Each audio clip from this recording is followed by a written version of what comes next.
साथियों नमस्कार। स्वागत है आप सभी का आपके अपने ऑनलाइन इंस्टीट्यूट निशांत ज्ञान के यूट्यूब प्लेटफॉर्म पर। मैं नितिन उपाध्याय आप सभी साथियों का स्वागत करता हूं, अभिनंदन करता हूं आज के अपनी इस वीडियो में। मित्रों, आज जो है बहुत सारे लोगों का सुबह से लेकर के अभी तक मैसेज आ रहा है माननीय शिक्षा मंत्री जी के बयान पर और कल वाले जो है धरना प्रदर्शन पर। क्या होगा, कैसे होगा, कुछ समझ में नहीं आ रहा है। कुछ लोग जो है डिप्रेशन वाले सिचुएशन में चले जा रहे हैं। ऐसी बहुत सारे लोग हमारे पास मैसेज किए, कुछ लोग कॉल भी करने का प्रयास किए। देखिए, जिसके पास हमारा नंबर है, लगातार आप लोग कॉल करेंगे तो मैं सबके कॉल का मैं रिप्लाई नहीं कर पाऊंगा, उसके लिए सॉरी। लेकिन मैं आपको मैंने सोचा कि एक विस्तृत वीडियो के माध्यम से आपको सूचना दे कि आगे की रणनीति क्या होनी चाहिए, क्या स्थिति हो सकती है और कैसा हो सकता है, उस विषय पर हम आपसे वार्ता कर लेते हैं। मित्रों, आप सभी लोग हमको जानते होंगे, मैं लगातार आपके लिए काम कर रहा हूँ और अभी कुछ दिनों से जो है लगातार वीडियोज पढ़ाई से रिलेटेड वीडियो नहीं दे पा रहा हूँ, क्योंकि थोड़ा सा व्यस्तता और अस्तता व्यस्तता दोनों हमारे जीवन में चल रहा है।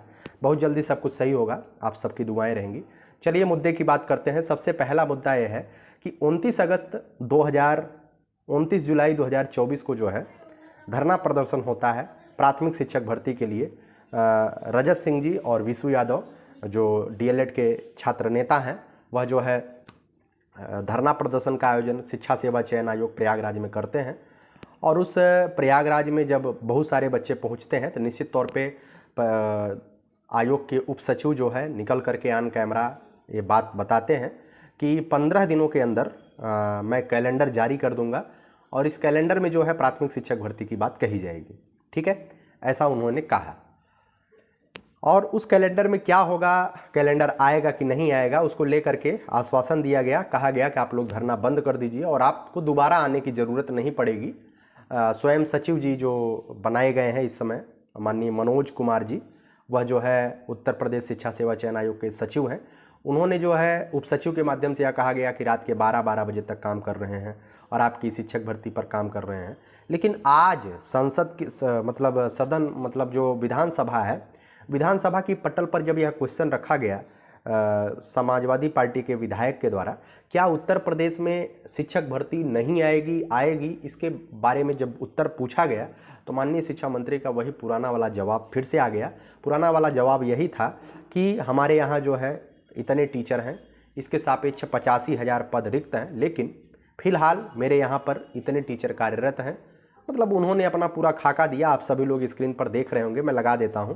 आप सभी लोग वैसे देख भी चुके होंगे, कुछ बताने की इसमें ज़रूरत नहीं है कि उन्होंने कह दिया कि हमारे यहाँ समानुपात और अनुपात बराबर है। फिलहाल जब मुझे भर्ती प्रक्रिया की ज़रूरत होगी तो भर्ती प्रक्रिया शुरू होगी, अभी फिलहाल ज़रूरत नहीं। ऐसा उनके द्वारा प्रश्न के जवाब में लिखित जवाब दिया गया। ठीक है, निश्चित तौर पर आप सभी लोग जानते हैं शिक्षा मित्रों का भी उठाया गया कि आप लोग शिक्षा मित्रों का वेतन नहीं, मानदेय नहीं बढ़ा रहे हैं।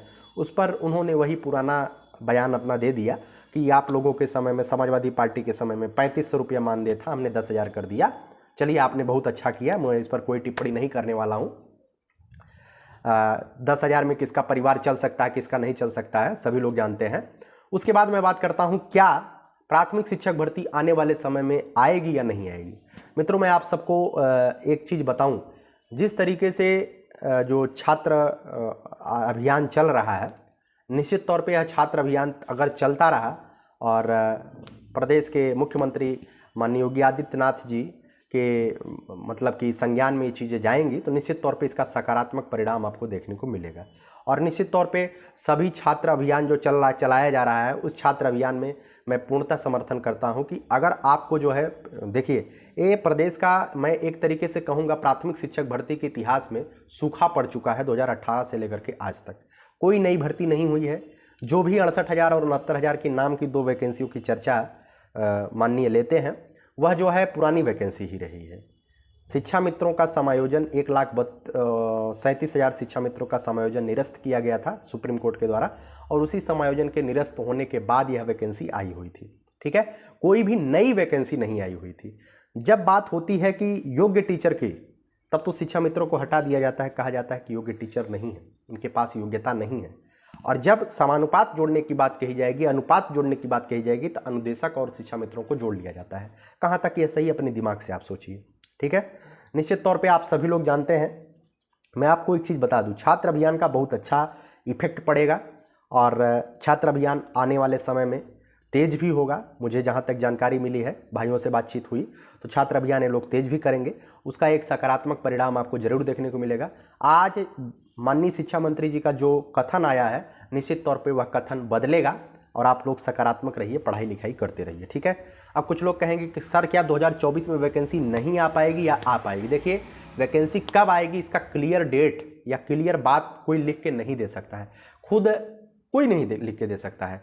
जब तक भर्ती नहीं आ जाती तब तक कोई ये नहीं कह सकता है कि भर्ती आ जाएगी, ठीक है। लेकिन मैं इतना जरूर कह सकता हूं, भर्ती इनको देना ही देना पड़ेगा, भर्ती देना ही देना पड़ेगा। उसका कारण बहुत सारे हो सकते हैं। आप सभी लोग लोकसभा चुनाव का कारण देख सकते हैं, विधानसभा उपचुनाव होने वाला है, उसका भी आप लोग कारण कहीं ना कहीं देखेंगे, परिणाम आपको दिखाई देगा, ठीक है। कि 2018 से लेकर के 2024 तक क्या प्रदेश के प्राथमिक विद्यालयों में शिक्षकों की कोई ज़रूरत नहीं पड़ी? दुर्भाग्य है उत्तर प्रदेश का, ठीक है। बहुत दुर्भाग्य है ये चीज़ कि इतना, देखिए वैकेंसी थोड़ा थोड़ा ही देते, लेकिन लगातार वैकेंसी देते तो कोई इतना ज़्यादा इफेक्ट नहीं पड़ता। लेकिन आप एक साथ में ही 2 वैकेंसी दे करके उसके बाद 7 साल से लगातार आप कोर्स करा रहे हैं और बैठ गए, तो निश्चित तौर पे कहीं ना कहीं धोखा हो रहा है छात्रों के साथ, ठीक है। आज भी ज्ञापन जो है रजत सिंह के द्वारा रखा गया, वह जो है आप सभी लोग देखे ही होंगे वीडियो। तो मैं आपको एक चीज़ बताऊंगा, आपको करना क्या चाहिए फिलहाल। क्या आपको हताश हो जाना चाहिए? एक बच्चे ने फ़ोन किया कि सर मैं कमरे में हूँ, कमरा मुझको खाने के लिए दौड़ रहा है, जब से मैं मतलब कि कथन देखा हूँ कि प्राथमिक शिक्षक में अनुपात समानुपात बराबर है। देखिए, कोई भी मंत्री हो, सर्वे सर्वा जो जिस भी विभाग का रहता है, अगर आप उससे क्वेश्चन करेंगे तो अपने विभाग की कभी मतलब गलती नहीं गिनाएगा, हमेशा कहेगा हमारे यहाँ पे सब सारी चीज़ें व्यवस्था सही चल रही है, ठीक है। माननीय मुख्यमंत्री जी का जैसे ही आदेश आएगा, उनका जो है बयान अपने आप चेंज हो जाता है। आप सभी लोग जानते हैं, इसमें कुछ बताने की ज़रूरत नहीं है। आपको मैं बता दूं, देखिए कुछ लोग जो है कहते हैं कि किसकी तैयारी करें। देखिए, सबसे बड़ी बात होती है कि आप देखिए, मैं ऐसा तो है नहीं कि मैं अब इस मुद्दे पर बात करूंगा कि वैकेंसी कब आएगी। वैकेंसी आएगी, ये तय है। अब कब आएगी इसको मैं नहीं कह सकता हूं। अगर 15 दिन के अंदर उन्होंने कहा है कैलेंडर जारी करने के लिए, तो 15 दिन आप लोग वेट कर लीजिए, हो सकता है कैलेंडर जारी हो। और उसमें क्या बात होती है, कैसे बात होती है, मुझे तो लगता है जब प्राथमिक शिक्षक भर्ती की बात जो है संसद मतलब सदन में ही हटा दिया गया है, तो प्राथमिक शिक्षक भर्ती का शायद ही कैलेंडर में जिक्र हो। ये टीजीटी पीजीटी की वैकेंसी परीक्षा की जिक्र हो सकता है और असिस्टेंट प्रोफेसर की परीक्षा का जिक्र हो सकता है। और अगर बहुत करेंगे तो यूपी टेट के नोटिफिकेशन की बात कर लेंगे, लेकिन शिक्षक भर्ती की कहीं चर्चा शायद न करें।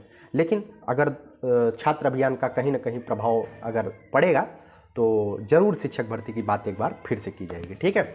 उसके बाद मैं आपसे बात करता हूं कि आपको अभी क्या करना चाहिए। अभी अगर आप जीएस सेगमेंट को मजबूत कर रहे हैं तो आप करते रहिए, पढ़ते रहिए, अच्छे से पढ़ते रहिए, ठीक है। उसके बाद कुछ लोग कह रहे हैं कि भैया TRE-4 जो आने वाला है कब तक आ जाएगा।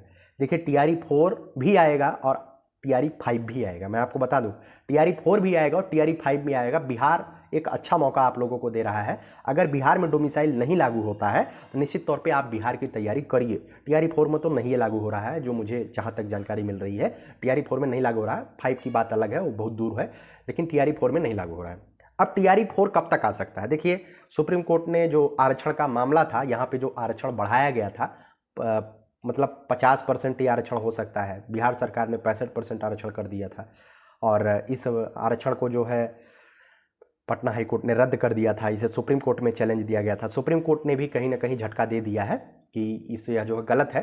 तो निश्चित तौर पे 2-4 दिनों में निर्णय हो जाएगा और TRE-3 का परिणाम जो है 20 अगस्त तक, 20 से 25 अगस्त तक आ जाएगा। उसके बाद आपका जो नोटिफिकेशन है, मुझे लगता है कि आपका नोटिफिकेशन उसके बाद ज़्यादा से ज़्यादा 20 से 25 दिनों के अंदर आ जाएगा।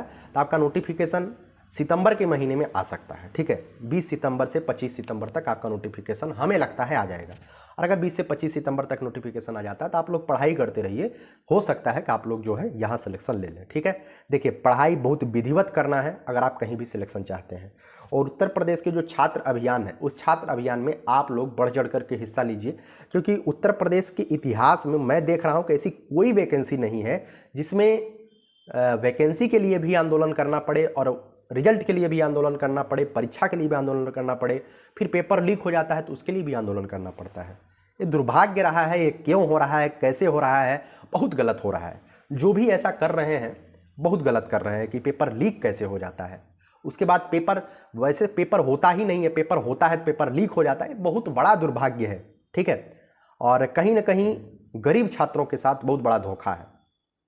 मैं ईश्वर से प्रार्थना करूंगा कि भगवान जो है बेहतर करें और समस्त जो इसके सर्वे सर्वा हैं उनको सद्बुद्धि प्रदान करें कि ऐसा आगे से ना हो, ठीक है। कोई भी सरकार हो, मैं सरकार के ऊपर ये नहीं कह रहा हूँ कि सरकार गलत कर रही है, कहीं ना कहीं होता होगा, कोई चीज़ होती होगी जहाँ से ये सब चीज़ें होती होंगी, तो आप लोग टीआरई की तैयारी कर सकते हैं बिहार के बारे में। उसके बाद मैं बताता हूँ आपको क्या करना चाहिए।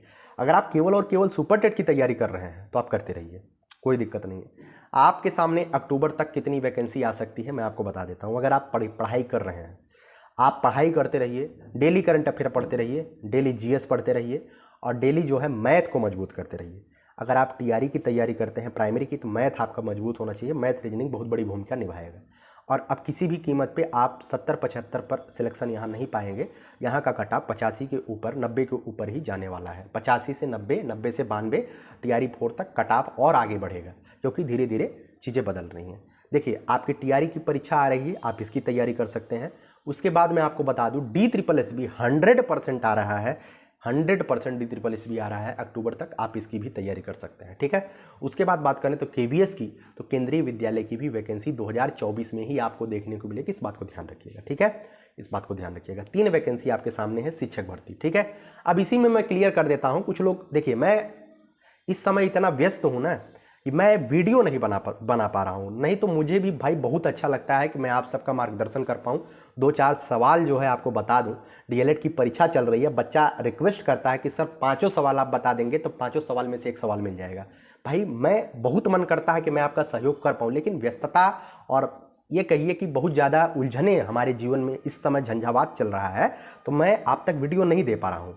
इसी वीडियो में मैं उत्तराखंड टेट और झारखंड टेट की बात कर लेता हूँ। बहुत सारा बच्चा हमसे पूछा, इसकी तैयारी आप लोग करते रहिए। और उत्तर प्रदेश के सुपर टेट की जो बात हो रही है, 2024 में वैकेंसी आने की संभावना तो कम रहेगी, लेकिन 2025 तक अगर छात्र अभियान बेहतर रहा और माननीय मुख्यमंत्री संज्ञान में लेंगे, और निश्चित तौर पर जो लोकसभा का झटका है उसको पूरा करने के लिए वैकेंसी तो देना ही देना इनको पड़ेगा, ठीक है। आप इसके बारे में परेशान मत होइए कि वैकेंसी नहीं आएगी, वैकेंसी आएगी। और अगर आप इसकी ही तैयारी करते हैं तो तैयारी करते रहिए, क्योंकि अब 90, 95, 100 नंबर पे आपका सिलेक्शन उत्तर प्रदेश में भी नहीं होगा, कट ऑफ बढ़ेगी, ठीक है। हर कोई तैयार बैठा है धनुष बाण एकदम ले करके। चलिए, उत्तराखंड टेट की बात करते हैं मित्रों। उत्तराखंड टेट अगर आप लोग भरना चाहते हैं तो मैं आपको कहूँगा, उत्तराखंड टेट भरने की आपको कोई ज़रूरत नहीं है। सबसे पहली बात, क्यों ज़रूरत नहीं है? क्योंकि उत्तराखंड में जब भी शिक्षक भर्ती आती है, ठीक है, जब भी शिक्षक भर्ती आती है तो उत्तराखंड का डोमिसाइल मांगा जाता है, या आज तक का निर्णय है, ठीक है। आज तक के इतिहास में उत्तराखंड की जब भी भर्ती आई है डोमिसाइल मांगा गया है। और दूसरी बात यह है कि मान लीजिए अगर उत्तराखंड से डोमिसाइल हटा भी दिया जाता है, तो जो उत्तराखंड टेट का जो नोटिफिकेशन आया है उसके पैरा नंबर 8 और 8 के 1 में लिखा गया है, अगर आप सीटेट पास होते हैं तो सीटेट जो है उत्तराखंड टेट के समतुल्य माना जाएगा। और सीटेट में आपका जितना नंबर होगा उत्तराखंड टेट के, मतलब उसके लिए आप बेफिक्र रहिए। अगर आप सीटेट पास है तो आपको उत्तराखंड टेट देने की जरूरत नहीं है, ठीक है। और अभी तक वहाँ का जो नियम रहा है कि जब भी उत्तराखंड टीचर की वैकेंसी आती है तो आपसे जो है उत्तराखंड का डोमिसाइल मांगा जाता है। और अगर बाय द वे इस बार डोमिसाइल हटा दिया जाता है तो आप लोग सीटेट के माध्यम से वहाँ फॉर्म अप्लाई कर पाएंगे, ठीक है। आपको उत्तराखंड टेट देने की जरूरत नहीं है, मुझे जहाँ तक लगता है, ठीक है। अगर देखिए, कोई इसकी बात नहीं करता, हर कोई तो देख, आज मैं देख रहा था यूट्यूब पर उत्तराखंड टेट, झारखंड टेट के रूप में लोग बहुत बड़का बड़का वीडियो बना रहे हैं। भाई आप लोग ये क्यों नहीं कहते हैं कि जब भी वैकेंसी आती है यहाँ पे डोमिसाइल की बात कही जाती है? देखिए, उत्तराखंड टेट की बात मैंने बता दिया। उत्तराखंड टेट में जो है वहां पे लिखा गया है सीटेट वैलिड होगा, ठीक है। मान लीजिए वहां पे डोमिसाइल हटता है तो आप उत्तराखंड में आराम से नौकरी के लिए आवेदन कर पाएंगे, ठीक है। और उत्तराखंड में कोई सुपर टीटी नहीं होता है, आपके बीटीसी का 60% जोड़ा जाता है और सीटेट अथवा उत्तराखंड टेट का 40% जोड़ करके मेरिट बनाया जाता है, उसी के अनुसार पे आपकी ज्वाइनिंग दी जाती है। अब बात करते हैं बिहार के बगल झारखंड की। झारखंड टेट का भी आयोजन होना है 16 के बाद, 2024 में इस बार जो है 8 साल के बाद झारखंड टेट हो रहा है, ठीक है। अगर आप लोग झारखंड टेट देना चाहते हैं तो मैं आपको कहूंगा कि आप दे सकते हैं, मैं इसमें रुकूंगा इस वजह से नहीं, क्योंकि झारखंड टेट का फुल नोटिफिकेशन अभी नहीं आया है। उसमें ये नहीं लिखा गया है कि सीटेट हम वैलिड करेंगे कि नहीं वैलिड करेंगे। उत्तराखंड में तो लिखा गया है। झारखंड टेट अगर आप देना चाहते हैं तो आप दे लीजिए। और झारखंड में इससे पहले जितनी वैकेंसी हुई है वहाँ पर डोमिसाइल मांगा गया है। फिलहाल आगे क्या होगा, कैसे होगा, इसके बारे में हम कोई ठप्पा मतलब मुहर लगा करके नहीं दे सकते हैं। हो सकता है डोमिसाइल हटा दें, और डोमिसाइल हटा देंगे अगर सीटेट को वैलिड नहीं करेंगे, झारखंड टेट वैलिड करेंगे, जो झारखंड टेट वाला बच्चा रहेगा वहाँ नौकरी ले लेगा, तो आप झारखंड टेट दे सकते हैं। यह आपके ऊपर है, आप देंगे कि नहीं देंगे। लेकिन मैं आपको बता दूं अभी तक डोमिसाइल मांगा गया है, ठीक है। यह इसका निर्णय आप स्वयं अपने विवेक से लीजिएगा, ठीक है। और एक बात मैं आप लोगों को बता दूं, कुछ लोग ये पूछता है कि भैया DSSS आसान है क्या, KVS आसान है या BPSC आसान है। तो मैं आपको बता दूं कि पहला TRE वो फर्स्ट जो हुआ था उसमें बहुत सारी वैकेंसी थी, बहुत बड़ा वैकेंसी थी, तब जाकर के 57 पे लड़कियों का हो गया था और 67 पे जो है बच्चों का हो गया था। लेकिन TRE 2 उससे भी थोड़ा सा हार्ड हुआ, 89 नंबर कट ऑफ चला गया, 89, ठीक है। TRE 3 आप आगे देखेंगे, TRE 4 आगे देखेंगे। देखिए कोई भी परीक्षा आसान नहीं है, लेकिन हाँ अगर आप लग जाएंगे तो हर परीक्षा आसान ही हो जाएगी, ठीक है। चलिए, उम्मीद करता हूँ वीडियो आपको पसंद आई है। तो आपको करना क्या चाहिए, आप GS पढ़ते रहिए, आप जो है करंट अफेयर्स पढ़ते रहिए, मैथ और रीजनिंग पर ध्यान देते रहिए। अगर आप उत्तर प्रदेश की ही केवल तैयारी कर रहे हैं, आप कहीं भी जाना नहीं चाहते हैं, तो मैं ये जरूर कहूँगा छात्र अभियान में आप लोग हिस्सा लीजिए। निश्चित तौर पे इसका कहीं ना कहीं सकारात्मक प्रभाव आपको दिखाई देगा। मैं पूर्णतः इसका समर्थन करता हूं कि आप अपने हक हकूक़ की बात जरूर शांतिपूर्ण तरीके से जरूर जो है विनम्रतापूर्वक आप सरकार के पास रख सकते हैं। यह आपका अधिकार होता है, संवैधानिक अधिकार भी है। उसके बाद मैं बात करता हूं कि कब तक आ सकती है वैकेंसी, क्या शिक्षा मंत्री का बयान बदलेगा, यह आने वाला समय आपको जरूर गवाही देगा। मैं इतना जरूर कहूँगा कि जिस तरीके से मतलब कि रोजगार को लेकर के उत्तर प्रदेश में मतलब उत्तर प्रदेश के जो युवा वर्ग है उसमें जो है निराशा और हताशा का भाव है, उसका दुष्परिणाम देखने को मिल सकता है आने वाले समय में, डेमोक्रेसी में जरूर देखने को मिलता है। मैं लोकतंत्र की बात कर रहा हूँ। लोकतंत्र में जब युवा वर्ग जो है हताश होता है तो उसका परिणाम देखने को मिलता है। वो परिणाम कहीं ना कहीं मौजूदा सरकार के लिए हानिकारक होता है। तो अगर इस पर जो है बात किया जाएगा, और बात किया भी गया है, और सबको पता है भाई, हम और आप उतने बड़े मतलब कि एनालिसिस नहीं कर पाते हैं जितना बढ़िया एनालिसिस उन लोगों के लिए हो रहा होगा। उन सबको पता होगा किस वजह से युवा वर्ग नाराज चल रहा है। तो कहीं ना कहीं बात बनेगी और वैकेंसी आएगी, ठीक है। पढ़ाई करते रहिए, मस्ती से रहिए। और आखिरी लाइन बोल करके समाप्त करूंगा वीडियो को।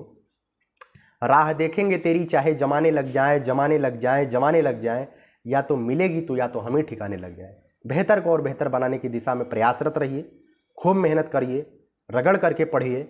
आज नहीं तो कल चमकेंगे जरूर हम, इस बात का विश्वास रखिए, ठीक है। तो चलिए, उम्मीद करता हूं झारखंड टेट, उत्तराखंड टेट और शिक्षक भर्ती, BPSC TRE वैकेंसी, उसके बाद DSSS वैकेंसी, KVS वैकेंसी के बारे में आप सभी को पता चल गया होगा।